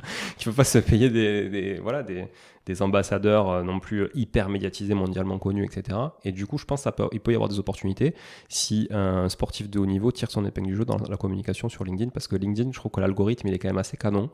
C'est-à-dire qu'à partir du moment où tu as quelqu'un dans ton réseau qui like un truc, tu le vois beaucoup. À partir du moment où ça commente aussi, je trouve que ça te propose beaucoup plus de choses qu'un Instagram, tu vois, aujourd'hui. Oui. Bah, de toute façon, ça propose un contenu surtout différent et beaucoup plus professionnel que Instagram, qui finalement est là pour nous apporter un peu de divertissement. Après, je pense que c'est ce que je disais au début de notre conversation. Je pense que c'est une affaire de relations humaines. Et quelqu'un qui aura envie d'investir dans un athlète, c'est parce qu'il aura une sensibilité envers cet athlète, parce qu'il sera soit admiratif de son parcours, soit admiratif d'un résultat, sensible à ce que l'athlète dégage. Et finalement, c'est vraiment basé sur de l'humain. Donc, je pense qu'une personne qui a envie d'investir dans un athlète va en fait regarder le profil de l'athlète. Effectivement, peut-être que LinkedIn, ça permet un petit peu plus de montrer qui on est. Après, l'autre aspect que j'ai envie de détailler, c'est que moi, aujourd'hui, je crois que j'ai 12 sponsors. Alors, on va me dire, oh, bah, t'es tranquille, Manon. Ben non, en fait, parce que je suis pas du tout tranquille. Déjà, mes contrats, ils sont d'une année sur l'autre réévalués. C'est toujours 12 mois ? Bah, pour le moment, oui. Okay. Pour le moment, j'ai que des contrats annuels. Donc, ça veut dire qu'entre sur ma saison off, faut que je renégocie tous mes contrats. Et là, si j'ai fait une mauvaise année, ben, je serre les fesses. Parce que si j'ai fait une mauvaise année, mon contrat, soit je l'ai plus. Et ça veut dire que je repars avec un budget qui est inférieur à celui à l'année précédente. Et là, est-ce que tu vois des façons différentes de la part des sponsors de juger ce qu'est une mauvaise année ou ce qu'est une bonne année ? Est-ce que c'est une mauvaise année en matière de communication par rapport à la marque, par rapport à ton image à toi, par rapport aux performances ? Parce que tu vois, il y a beaucoup quand même de facteurs pour savoir si c'est une bonne année ou une mauvaise année. Ça dépend des sponsors en fait. Il y en a, ils vont nous suivre inconditionnellement parce qu'on est là depuis les débuts de la marque et qu'ils restent sur des valeurs très humaines et qui sont reconnaissants. Il y en a d'autres, c'est la performance avant tout et le reste, on s'en fout. Il y en a d'autres, ça va être la communication avant tout et le reste, on s'en fiche. Et c'est à nous de trouver en fait l'équilibre avec nos sponsors. Et moi, j'ai des sponsors qui sont là depuis le début et j'en ai, ils n'ont même pas duré 6 mois parce qu'on ne s'y retrouvait pas, parce qu'on ne partageait pas les mêmes intérêts, les mêmes valeurs. Et l'autre aspect que je voulais dire, c'est qu'en fait, la multiplication des sponsors implique la multiplication des contreparties. Et quand je dois donner 2-3 jours entiers par sponsor par année, quand on les multiplie par le nombre de sponsors qu'on est obligé d'avoir, parce que sinon on n'arrive pas à subvenir à nos besoins, en fait, j'ai des mois entiers qui partent dans le temps accordé aux sponsors, plus tout le temps que je leur accorde toute l'année parce que je réponds à des mails, je propose des choses, je fais de la com, etc. Et en fait, moi, j'en suis arrivée à un point où maintenant, je fais super attention aux contreparties qu'on me demande parce que parfois, j'ai l'impression qu'on me tend un peu la main et en fait, c'est un peu pour m'arracher le bras. Et moi, le plus important, c'est d'avoir les moyens pour pouvoir être performante. Et si j'ai pas ces moyens-là pour être performante, si je suis pas performante, je suis plus crédible sur le plan sportif. Et si je suis plus crédible sur le plan sportif, je perds tout en fait. Bah oui. Le cœur de mon activité, c'est l'entraînement et toute ma journée doit être dédiée à ça. Et jusqu'à l'année dernière, où là, il a fallu que vraiment je fasse un reset parce que j'y arrivais plus, j'avais l'impression de passer plus de temps à traiter mes engagements avec mes sponsors qu'à m'entraîner. Je sais même pas comment j'ai fait pour performer sur mes courses avec l'entraînement que j'avais parfois, parce que j'étais complètement déséquilibrée. Et là où j'ai envie de répondre à ta question, c'est que multiplier les contacts, multiplier les opportunités, si elles mènent à rien, c'est un temps monstrueux qui est perdu. Et combien de fois j'ai fait des rendez-vous pour avoir des sponsors, etc. J'ai pris des journées, des demi-journées, et en fait, ça mène à rien du tout. Et quand on les cumule sur l'année, en fait, ça commence à peser lourd et ça commence à coûter très cher. C'est l'avant-vente du commercial, sauf que toi, tu as autre chose à faire que ça. Exactement, c'est pas ton métier. Exactement. Et je suis pas rémunérée pour ça. C'est ça. Mais qu'est-ce qu'on a du coup dans un contrat de sponsoring ? Alors, le contrat de sponsoring, il est formulé de différentes manières. Donc déjà, souvent, il y a une partie matérielle. Et ensuite, tout est adaptable, hein, mais souvent, on a une partie fixe, donc financière fixe, et une partie financière variable en fonction soit des résultats, soit des objectifs de communication. J'avais même pas idée qu'il pouvait y avoir de la rémunération variable. Si. Ah ouais. Et d'ailleurs, c'est ce qui fait la plus grosse partie de mes contrats. C'est pour ça que quand je suis blessée, c'est chaud, quoi. Ouais, je comprends. C'est chaud. Ouais. Parce que la communication variable, dans tous les cas, si je cours pas, je la touche pas, quoi. Ouais. Donc, j'ai que la partie fixe, et la partie fixe, souvent, elle est bien moindre, en fait, que la partie variable. Mais ce que je comprends aussi, parce qu'un sponsor doit se protéger. Mais voilà, quand tu es athlète et que tu n'as rien construit pour subvenir à tes besoins autres que les sponsors, si tu as la chance d'en avoir, c'est quand même compliqué en triathlon. On se parle de quoi en matière de montant pour donner une tranche, tu vois, contrat mini, contrat maxi par an, ça donne quoi ? Contrat mini, on est à 0, on n'est que sur du matériel. Ouais, ok. Mais qui t'est forcément utile, quoi. Qui m'est très utile. Qui parfois m'est pas donné non plus. Je sais que j'ai des gros équipements à la maison qui me servent tous les jours. C'est pas à moi. C'est mis à disposition. C'est du prêt. Ouais. C'est du prêt. Voilà, ça m'est mis à disposition, mais c'est une valeur inestimable dans mon quotidien. Surtout que si ça tombe en panne, du coup, c'est changé, j'imagine. Oui, il y a le SAV et tout, mais voilà, ça reste c'est des gros montants, mais qui sont pas à moi et jusqu'à on a dit que c'était tabou, c'est vraiment tabou, j'ai jamais dit ça. On sait pas qui c'est, donc c'est pas grave. Non, mais moi, en tout cas, je vais jusqu'à 20 000. Okay. J'ai un contrat à 20 000. Okay. Et c'est nouveau depuis cette année. Ouais. Jusque-là, c'était jusqu'à 10 000 et c'était déjà l'extraterrestre de tous mes sponsors. Voilà, donc... Ouais, donc il en faut quand même pas mal parce que tu peux nous dire combien ça te coûte aujourd'hui d'aller faire une course aux États-Unis, par exemple ? Je peux donner un exemple de mon dernier séjour aux États-Unis qui a quand même duré 2 mois parce que je suis partie faire 3 courses. Je suis sur un budget, sachant qu'il y avait quand même un déplacement à Hawaï, donc Hawaï c'est quand même particulièrement onéreux. J'étais sur un budget quasiment 20 000. Ouais, donc tu vois déjà, un sponsor sur 12 qui est le plus gros, ça passe sur le voyage. C'est fini. Ouais. Enfin, le voyage, attention, c'est pas des vacances. Hein. Non, c'est pas c'est ton boulot, quoi. Je veux dire, non, mais ça reste un voyage. T'as pu chiller 3 jours, j'imagine, après, mais voilà, c'est tout, quoi. Donc voilà, mais après là on bloque sur le 20 000, la vérité c'est que c'est la moyenne seul, et que la moyenne elle est autour des 4-5 000. Non, mais c'est pour ça que même quand tu prends le gros, je veux dire, hop, au final, ça y est, en 3 courses c'est plié, quoi. Oui, donc, c'est plié. Voilà. Ouais. Ça va très vite. Après normalement je vais en course et je gagne des sous. Alors combien on gagne sur un triathlon ? Bon, moi j'ai joué au poker, je sais combien on gagne, mais triathlon, je sais pas, j'ai jamais gagné de course, moi. Le triathlon, on est entre 1500 et les meilleurs triathlons, donc les mondiaux, on est à plus de 100 000. Sur les labels Ironman ? Sur les labels Ironman. Tu parles 1500, c'est podium sur une course qualif Ironman ? Ouais, 3e. Okay. 3e, ouais. Voilà, donc on est... Et premier ? Plutôt 5000. Et première ? Ah non, c'est pareil. Ils ont uniformisé ? Ouais, okay. Toujours. Toujours ? Ok, ouais, ça a toujours. Non, parce qu'il y a beaucoup de débats dans beaucoup de sports là-dessus. Mais t'as raison, c'est bien qu'on le précise. Je pense que le triathlon est un sport très moderne parce que déjà les hommes et les femmes font les mêmes distances et c'est le même prize money et le même nombre d'hommes et de femmes récompensés. Ouais. Et ça, chapeau. Ouais. Il y a encore beaucoup de choses qui changent parce que là, il y a une organisation qui s'appelle le PTO, Professional Triathlon Organization, qui vient d'être mis en place. Tu dis doucement parce que t'es pas sûr. Non, parce que là, j'ai pas mis trop mon accent en anglais là. Et eux, ils ont fait beaucoup évoluer de choses, notamment sur les clauses maternité. Par exemple, quand on est blessé ou qu'on a une maternité, ils gèlent le classement mondial, qui nous enlève de la scène pendant un moment, quoi. Ils gèlent notre classement mondial. Ah ouais, cool. Il y a des choses comme ça. Moi, j'ai pas l'impression que le mien soit gelé, mais. Pour la convalescence ou la maternité, parce que tu peux nous faire l'annonce. Tu vas annoncer à tes sponsors. Je suis pas sûr qu'il l'écoute, mais bon. non, pour la convalescence. Okay. Mais il y a quand même des choses qui sont mises en place de manière à ce que les athlètes soient cool, pas ça. trop compromis en fonction des... Parce que tu vois, même franchement, je reviens sur les prix, c'est super intéressant parce qu'il me semble que dans la course à pied, notamment les marathons, c'est pas le cas. Les grilles de prix, non ? C'est pas le cas. Entre les hommes et les femmes. Ça, je sais pas. Il me semble j'avais lu quelques scandales là-dessus, justement, sur des gros marathons à l'international où les prize pools n'étaient pas alignés. Quoi. Ça m'étonnerait pas du tout. Ouais. Ça m'étonnerait pas du tout.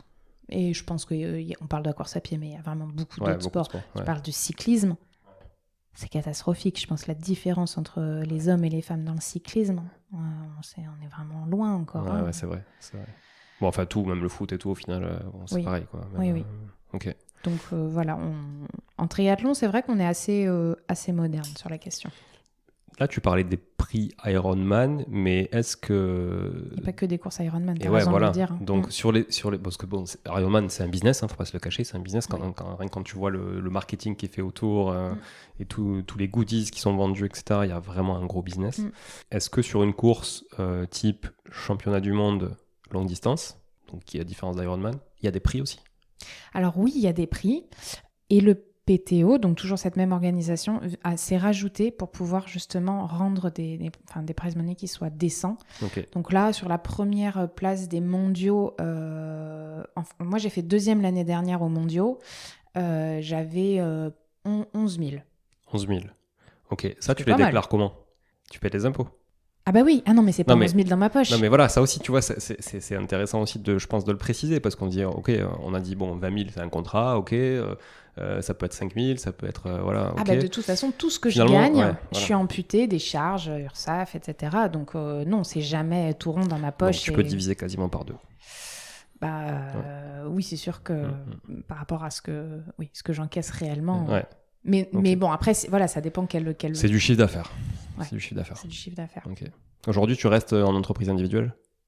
Pour le moment, je suis en auto-entreprise. Auto-entreprise, ouais. Et je suis en train de regarder pour faire les démarches pour changer de statut, mais c'est pareil, il me faut un expert comptable. Et l'expert comptable qui comprend le métier de triathlète professionnel, j'ai pas trouvé encore. Ouais, parce que la problématique de l'auto-entrepreneur, donc qui s'appelle entreprise individuelle maintenant, mais c'est que tu peux pas trop défalquer de charges, en fait. Là, non, en auto-entreprise, je peux pas. Et ouais. Donc, mais en fait, ça veut dire que tes voyages, tu peux pas les enlever de ton chiffre. Pour le moment, et toi, tu payes sur tout ton chiffre, quoi. Oui. Ouais. En fait, c'est ça, c'est que quand je gagne des sous, forcément là-dedans, j'ai une partie pour vivre, mais j'ai aussi toute une partie qui réinvestit, et d'ailleurs, c'est la plus grosse partie quasiment, qui réinvestit dans la planification des voyages, la logistique, les stages, etc., le matos. Ouais. Et ça, tu peux pas le défalquer. C'est ça qui est un peu. Non. Ouais, vraiment. Il faut vraiment que tu te rapproches de quelqu'un parce que... Mais j'ai commencé à regarder, mais en fait, c'est qu'il faut que j'atteigne certains montants. Ouais. Et qu'en fait, moi, c'est ça mon gros problème, c'est que d'une année sur l'autre, je sais pas. Je sais pas combien je vais gagner. Alors, c'est ce que je voulais te demander, tu vois, je l'ai noté sur un petit calepin. Je note les trucs au fur et à mesure. Ouais.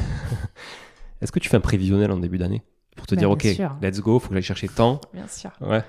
Ah oui, non, mais ça, je suis pas expert comptable, mais j'ai une notion de mes chiffres, je les connais sur les bouts des doigts, et je regarde l'évolution d'année en année, j'ai tous mes comptes, je regarde ce que j'ai perdu, ce que j'ai gagné, j'ai mes dépenses, j'ai ce que j'ai gagné, j'ai le réel, enfin...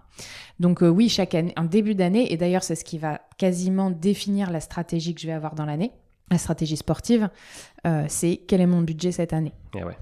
Est-ce que je peux me permettre d'aller à Hawaï ? Oui, non. Est-ce que si je vais faire des courses, est-ce que je peux me permettre d'aller courir sur le continent américain, en Asie, ou est-ce que je reste en Europe, voire en France ? Est-ce que tu penses que tu peux trouver pendant la saison les moyens d'aller à Hawaï à partir du moment où tu t'es qualifié ?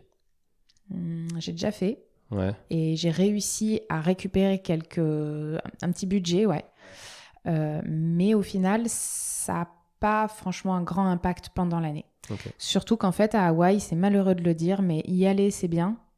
Si tu fais 20e, 30e, c'est presque... Ça t'apporte rien. Non, mais c'est presque qu'il fallait mieux pas y aller. Ouais, ça peut même dévaloriser. Quoi. Oui, voilà. Ouais. Donc en fait, les sponsors, ils s'engagent pas une fois qu'on est qualifié à Hawaï. Ils s'engagent une fois qu'on a fait un résultat à Hawaï. Sauf que pour faire un résultat à Hawaï, pour ceux qui connaissent, c'est des conditions qui sont extrêmes. C'est très humide et il fait très chaud. Donc pour être performant sur un parcours tel qu'il y a à Hawaï dans les conditions climatiques, alors qu'en Europe, on n'a pas du tout ces conditions formation-là, il faut partir minimum 3 semaines sur place.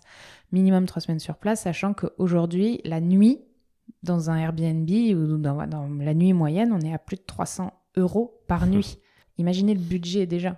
Ouais, c'est chaud. Il n'y avait pas un triathlète canadien, comment il s'appelle, Sanders, non triathlète canadien qui s'entraînait justement, parce qu'au Canada, t'as compris, c'est pas très chaud. Je connais bien le sujet. Il avait fait une box chez lui où il avait recréé toutes les conditions climatiques. Comment il s'appelle, Sanders? C'est Sanders. Il avait fait deuxième là, non je sais plus où. Ouais. Et en plus, il déteste les voitures et tout. C'est un peu un flippé, je crois, de sortir dehors à vélo. Je crois que c'est dangereux là où il est. Et du coup, il avait recréé toutes les conditions pour s'entraîner. Ouais, mais je l'ai déjà fait pour préparer des voyages en Thaïlande et en Malaisie. Ouais, je l'avais vu sur des stories, je crois. Je me mettais dans une espèce de pièce avec des tapisseuses là. Ah oui. Et je les mettais en marche avec des radiateurs électriques. J'ai même fait ça dans ma salle de bain. Je mettais le bain d'eau chaude avec un truc un peu limite dangereux en plus. Il y a les champignons qui poussent partout. Mais j'ai fait ça aussi pour diminuer le temps d'acclimatation sur place et gagner un peu de sous là-dessus. Mais oui, il faut être... C'est chaud quand même. C'est chaud, puis il faut être un peu intelligent en fait. Et je pense que ça a été l'une de mes forces aussi ces dernières années, c'est que j'ai un entraîneur, Frédéric Lureau, qui a une capacité d'analyse sur tous ces paramètres que j'ai jamais vu ailleurs. Et je pense qu'il m'a sauvé énormément de temps. Il m'a mis dans des conditions très rapidement favorables, juste parce qu'il a cette perspicacité par rapport à ce que va impliquer la course. Ouais, ça c'est hyper confortable. C'est une chance. Ouais.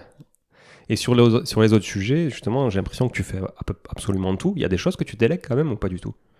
En fait, je fais tout à la base, et ce que je m'étais dit quand j'ai commencé, je dois tout faire. Je dois savoir tout faire. Je dois faire ma compta, je dois faire ma com, je dois faire mes massages, je dois faire tout ce qui implique, je devais savoir le faire. Et quand j'ai commencé à gagner un petit peu d'argent et que du coup j'ai décidé que cet argent-là était de l'investissement que je devais mettre pour passer d'autres paliers, j'ai commencé à m'entourer de personnes qu'aujourd'hui j'appelle mon équipe. Et aujourd'hui, je délègue certaines choses, mais j'ai tellement appris à tout gérer toute seule que c'est dur. Ou alors je suis très contrôlante, j'en sais rien. Ça, c'est un cap à passer. Ça, c'est un gros cap à passer pour l'entrepreneur, c'est effectivement d'accepter que ce soit un peu moins bien fait. Ouais, mais je suis pas capable en fait. Et puis c'est pas moins bien fait en fait. Si je le délègue, c'est que je sais que ça va être mieux fait. Sinon je le garde. Là où j'ai pas encore trouvé de personnes vraiment, j'ai pas encore réussi à trouver mon modèle, c'est en com. Parce que la com, c'est mon image. C'est hyper dur. C'est dur. Surtout quand c'est ton profil à toi. Je veux dire, quand c'est le profil de ton entreprise, bon, c'est pas limite, tu vois, c'est une entreprise. Ok, ça sera peut-être pas fait comme tu veux, mais tu peux pas non plus être partout.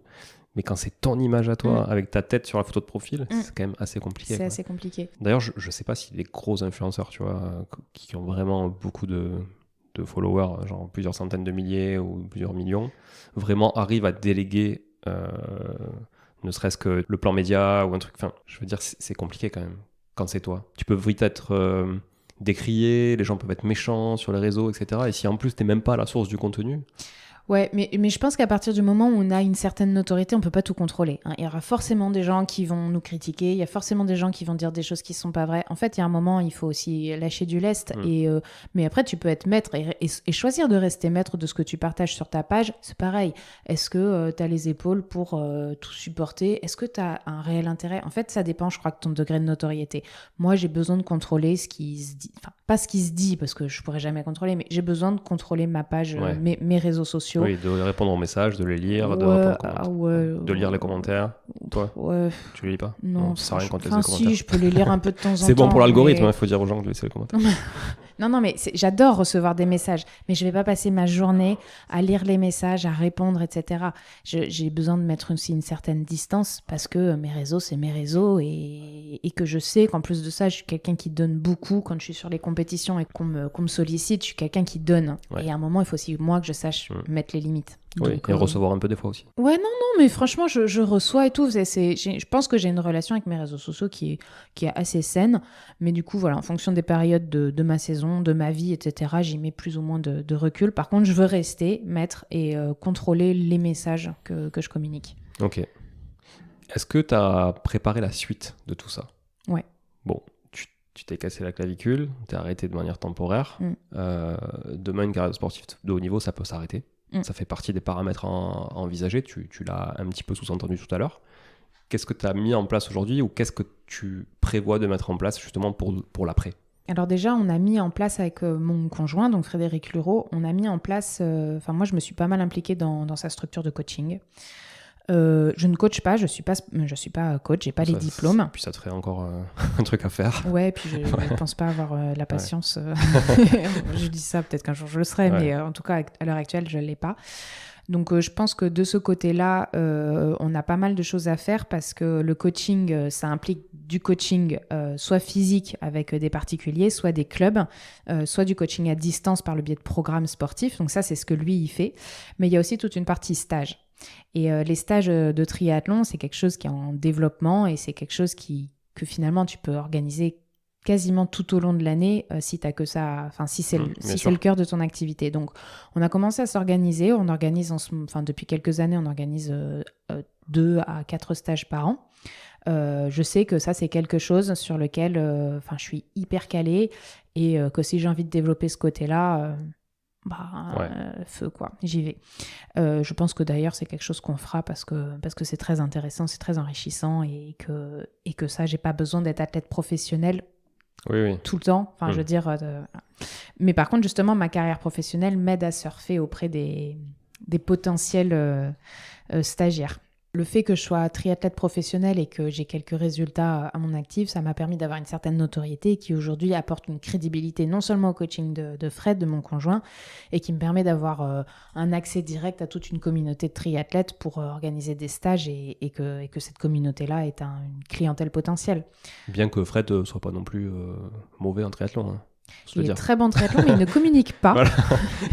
Je le tanne nuit et jour en ce moment pour qu'il se mette à communiquer et lui typiquement il a le profil, il n'arrive pas à prendre la parole sur les réseaux sociaux parce que c'est difficile, parce qu'il a une mentalité à se dire mais moi j'ai pas besoin de me montrer en fait pour valoriser mon travail. Malheureusement ça fonctionne aujourd'hui comme ça quoi. Si on montre pas ce qu'on sait, c'est comme si les gens estiment qu'on sait pas, et je le vois beaucoup dans le coaching en général.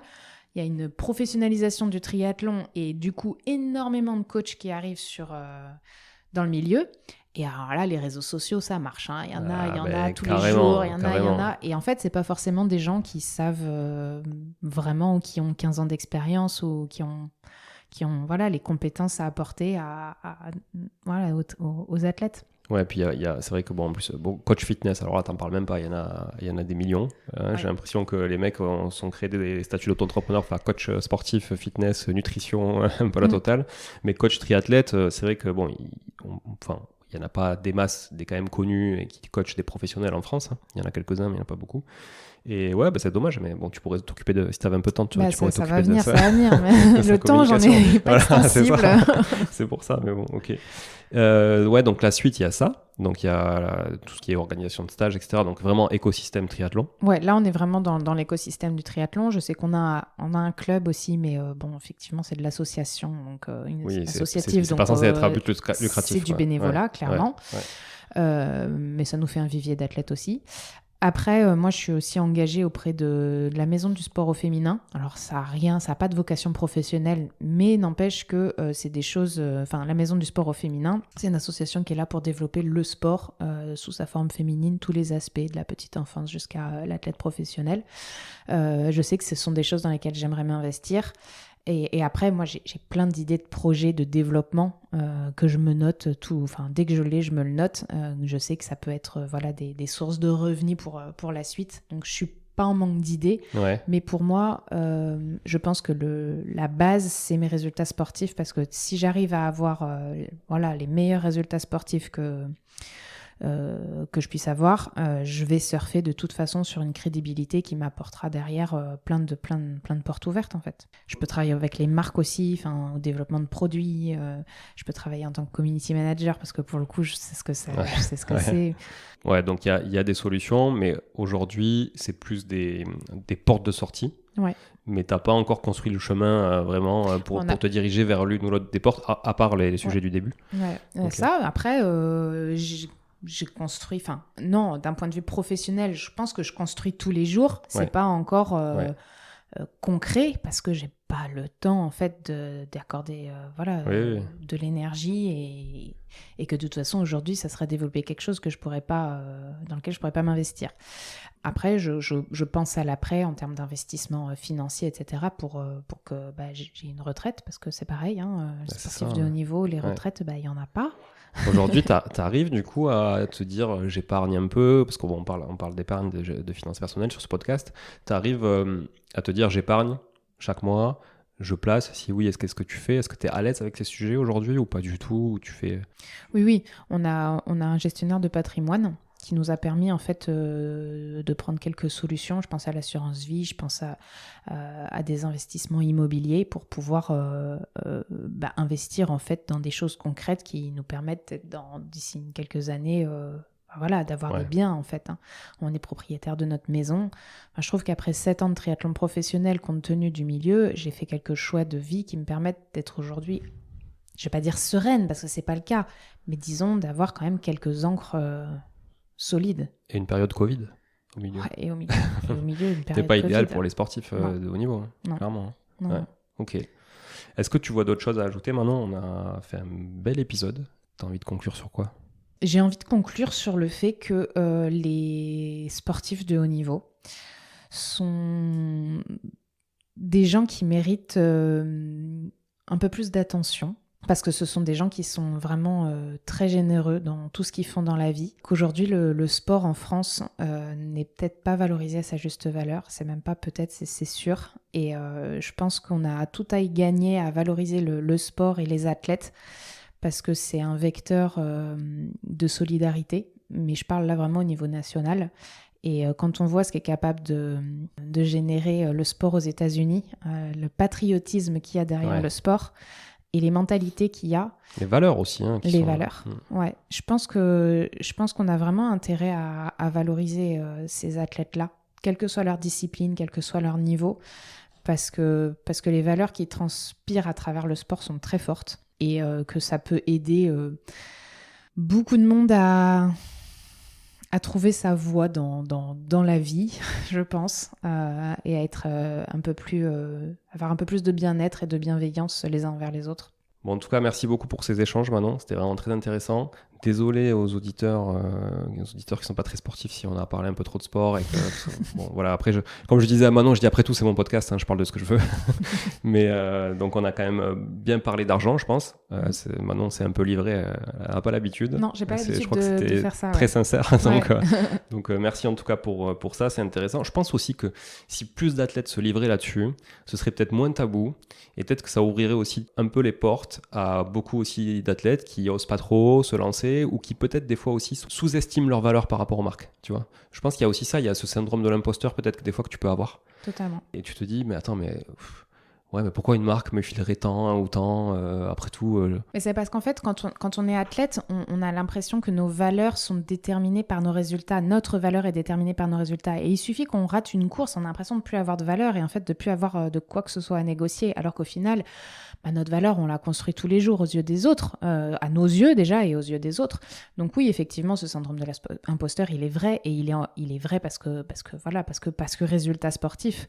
Oui, en parler plus, c'est sûr que ça nous aiderait, tous d'ailleurs, mais parfois c'est un petit peu à double tranchant, parce qu'en fait, ce qui se passe, c'est que quand on est athlète de haut niveau et qu'on est visible sur les réseaux sociaux, les médias, la presse, etc., souvent ça brille. Et les gens souvent croient que c'est très facile, parce qu'en fait, nous, notre but, il n'est pas d'expliquer que tout est très difficile, parce qu'au final, ça n'intéresse pas les gens quand on passe notre temps à se plaindre. Ouais. Donc au final, on est toujours un peu obligé, entre guillemets, de dire, voilà, ça brille, c'est beau, je suis fort, etc. Et les gens se mettent vite dans la tête que c'est facile, ils ont des sponsors, ils ont ce qui... En fait, comme si notre vie est roulée un peu sur des roulettes et qu'on n'avait que à s'entraîner.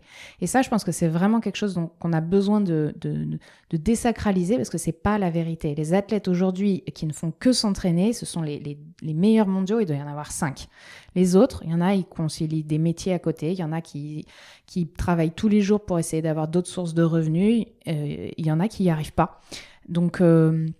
Oui, il faut, c'est sûr qu'il faut en parler et c'était assez inconfortable comme discussion par moment parce que j'ai vraiment pas l'habitude, mais c'est aussi pour ça que je l'ai fait parce qu'on a besoin de prendre la parole sur ces sujets-là qui sont tabous mais pourtant essentiels parce que c'est la raison pour laquelle on se lance pas. L'avantage, c'est que ici, tu es avec une audience qui ne pense pas que l'argent est tabou, justement. Ouais. Et c'est vrai que je te le disais avant l'épisode, mais oui, tu t'adresses pas aujourd'hui à une communauté de fans de triathlon ou de sport de manière générale, même s'il y en a évidemment, et j'en connais qui écoutent ce podcast, mais, et qui te connaissent aussi, je pense, parce qu'ils sont du coin. Mais oui, c'est sûr que ça dépend aussi de l'audience. Alors, tu vois, toi, tu disais les gens qui te parlaient de ton alimentation et qui râlaient parce que tu buvais pas l'apéro avec eux, hein, grosso modo, c'est un peu, voilà, je vulgarise un peu le truc, mais c'est ça, tu les as sortis aujourd'hui de ton environnement parce que ça devient nocif. Ben, tu sais, nous, dans le monde de l'investissement immobilier, c'est un peu pareil. C'est-à-dire que tu as toujours quelqu'un à table qui va dire « Ouais, mais l'immobilier, c'est nul, mais moi, ma grand-mère, elle avait un locataire qui payait pas, mes machins, mes trucs. » Et c'est des gens qui, 15 ans après, n'ont toujours rien fait, pendant que toi, en fait, tu as construit un patrimoine. Et en fait, ça, je pense que dans tous les milieux, il y a des détracteurs. Et ces détracteurs-là, en fait, ils font du mal à tous les environnements, je pense. Mais aujourd'hui, merci en tout cas de t'être livré. Je pense que les gens sont vraiment à l'aise avec le sujet de l'argent. Il y aura peut-être des gens qui vont écouter aussi de ta communauté, hein. J'espère aussi, parce que c'est vraiment intéressant aussi qu'ils connaissent un peu l'envers du décor. Voilà, merci encore en tout cas. Si vous connaissez des sportifs de haut niveau qui veulent se livrer, moi je les accueille avec grand plaisir. On a eu Sébastien Chabal déjà aussi. J'essaie d'en trouver des fois, mais c'est pas évident. Tout le monde ne veut pas le faire, donc voilà. Manon l'a fait et encore une fois, merci. Je te souhaite le meilleur pour la saison, surtout une bonne fin de convalescence. Il te reste combien ? Ouais, j'ai encore 2-3 mois avant de revenir sur la compétition quand même. Ouais, bon, 2-3 mois, donc ça veut dire que là tu repars. Ouais, ok. Bon, t'as une saison en dedans, quoi. J'ai la fin de la saison où je devrais être en forme. Ouais, okay. Bon, en tout cas, je te souhaite le meilleur pour toute cette saison. Si vous aussi, vous avez une boîte, si vous aussi, vous êtes décisionnaire aussi dans une boîte, mais que vous voulez solliciter Manon, mais pas pour le faire perdre du temps, pour vraiment être utile et surtout pour lui apporter aujourd'hui plus qu'elle nous apporte, même si elle jouera le jeu, on a compris qu'elle était quand même très investie, bah, n'hésitez pas aussi à la contacter. On peut te contacter comment, si vraiment on ne veut pas te faire perdre du temps, hein. Le but, c'est pas, on a compris, il ne faut pas la contacter. J'ai un site internet manongenet.com et dessus on peut me contacter sur mon adresse mail directe et je pense que c'est le plus sérieux, le plus fiable. Bon, mais parfait. Et suivez Manon sur Instagram, c'est vrai qu'elle est très active aussi. C'est Manon Genet, tout attaché. Manon Genet, voilà. Oui. Et si vous ne savez pas épeler son nom, vous l'avez dans le titre de l'épisode. Voilà. Mais vous la trouverez très facilement. Merci encore Manon, merci à tous encore d'être là aussi. Partagez cet épisode autour de vous, c'est toujours important aussi. C'est comme ça qu'on fait croître le podcast et il croît de semaine en semaine, donc je suis très content. Je disais à Manon avant d'enregistrer l'épisode que ça me prenait 1 jour et demi par semaine. Moi aussi, tu vois, je fais un peu l'envers du décor. Ça me prenait 1 jour et demi par semaine et ça me rapportait absolument rien pour le coup. Donc voilà, j'espère que ça va changer, mais en tout cas, si ça change, c'est grâce à vous. Donc merci encore de votre fidélité. À très bientôt. Ciao, ciao. Bon, si vous êtes là, c'est que vous avez écouté jusqu'au bout et a priori, l'épisode vous a plu. Si c'est bien le cas, n'hésitez pas à le partager autour de vous. Notez ce podcast sur Apple Podcast et Spotify en laissant un commentaire 5 étoiles. Je ne vous le répéterai jamais assez, mais c'est grâce à vous que ce podcast vit aujourd'hui et peut continuer de vivre en vous proposant un contenu toujours plus qualitatif. Merci encore, je vous retrouve très vite sur un nouvel épisode de Money Tree. En attendant, je vous souhaite la meilleure des réussites dans vos projets et un bon enrichissement. À très bientôt.